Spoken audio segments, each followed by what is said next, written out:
না, আমি একটু মুম্বাই যাচ্ছি, কারণ আপনারা জানেন মুকেশের ছেলের বিয়ে, এবং আমাকে বারবার আমন্ত্রণ জানিয়েছেন ওরা। যেহেতু বিশ্ব বাংলায় বারবার মুকেশজি আসেন বাংলার ডাকে, আমন্ত্রণে, তাই সবাই যাচ্ছে।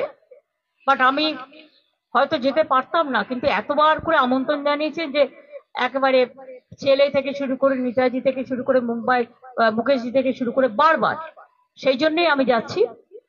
আমি কালকে উদ্ধব ঠাকরের সাথে একটা অ্যাপয়েন্টমেন্ট করেছি, রাজনৈতিক কথা হবে, কারণ অনেকদিন দেখা হয়নি ইলেকশনের পর।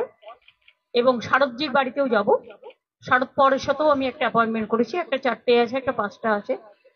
অখিলেশও কালকে গিয়ে পৌঁছবে, ওর সাথেও দেখা হলে হয়ে যেতে পারে, এখনো ঠিক হয়নি কখন কখন পৌঁছবে না পৌঁছবে।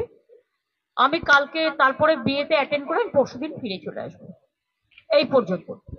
আমি আপনাদের একটা কথা বলি, কয়েকটা টিভি চ্যানেল খুব ভুলভাল উল্টোপাল্টা বিজেপির কথায় এম স্কোয়ার, অর্থাৎ ওদের একজন মালভিয়া আছে। এম স্কোয়ার বলতে আমি কি বোঝাচ্ছি আপনারা বুঝে নিতে পারছেন।